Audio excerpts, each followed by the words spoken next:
क्या इस देश के जनता के रगों में खून नहीं डोल रहा है? क्या वो भगत सिंह, चंद्रशेखर आजाद, खुदीराम बोस के उस फांसी के फंदे को याद नहीं कर रहे हैं? क्या इस देश की युवा में वो उबाल नहीं है जो कोई व्यक्ति किशोर अवस्था में फांसी के फंदों को चूम लेता है? इस देश को बचाने के लिए, इस देश की मिट्टी को बचाने के लिए, इस देश को आजाद कराने के लिए अपने प्राण को न्यौछावर करने वाला व्यक्ति किशोर अवस्था में कर देता है, उसे भी प्राण प्यारा होगा। उसने कभी नहीं सोचा कि ये हमारे जाने के बाद क्या होगा क्या नहीं होगा, लेकिन उसने ये सोचा कि हम रहे या ना रहे, लेकिन हमारा भारत देश रहना चाहिए। और आज उनकी याद आती है ना।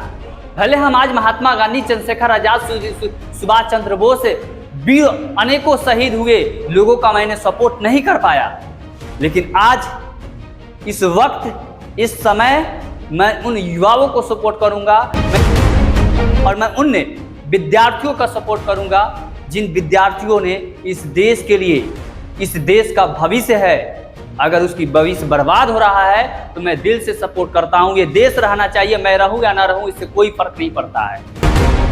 ये आज़ादी ऐसे ही नहीं मिली थी, ये आज़ादी के लिए हमें लाखों लोगों की बलिदान देना पड़ा था, तब यह हमारा देश आज़ाद हुआ था। अंग्रेज को झुका सकते हैं, लेकिन हमारे आज के नेताओं को झुकाने के लिए आपको रोडों पर, सड़कों पर लाठियां खाना पड़ेगा, तब भी सरकार नहीं झुक सकती है। क्योंकि वो जानता है सत्ता अगर प्राप्त करना है तो हमें हिंदू मुस्लिम धर्म की लड़ाई लड़कर हम सत्ता प्राप्त कर सकते हैं, क्योंकि यहाँ के लोग अंधा भक्त बन चुके हैं। जब सरकार की सुनने की समय आती है, चुनने की समय आती है, तो सरकार को जाति, धर्म, पार्टी, समुदाय में बांटकर सरकार बना लेती है और यही आम जनता उसे चुनती है। उस समय समझ में नहीं आता है, जब अधिकार मिलता है चुनने का तो पार्टी, जाति, धर्म, समुदाय में बढ़ जाते हैं और आज उनके बच्चे रोड पर, सड़कों पर लाठियां खा रहे हैं।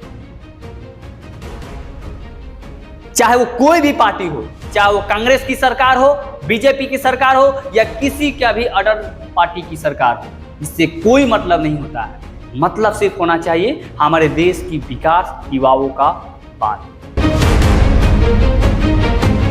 क्या हमारी युवा आतंकवादी थे?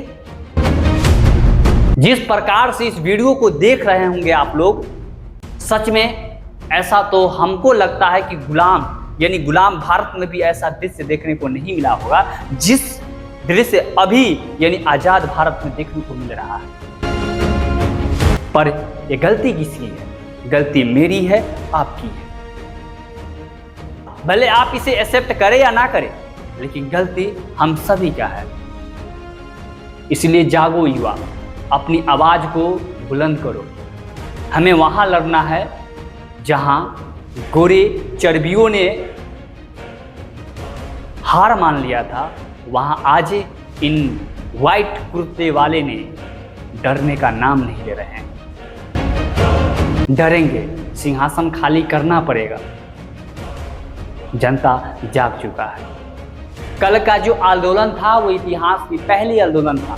मैं मानता हूं आजाद भारत का पहले ऐसा आंदोलन था जो युवाओं ने रोड, सड़कों पर जिस प्रकार से लाठियां खाई और एक अपने देश की छत्ती तक नहीं पहुंचाया। ऐसे योद्धाओं को मैं सैल्यूट करता हूं जो अपने देश के क्षति न होते हुए शांतिपूर्ण आंदोलन को, अगर हो आपके खूनों में रौग तो अपने देश के लिए बोलना सीखो। जहां गलत है उसे खुलकर बोलना सीखो, जहां सही है उसे आवाज बुलंद दो कि ये सही है। जय हिंद, जय भारत।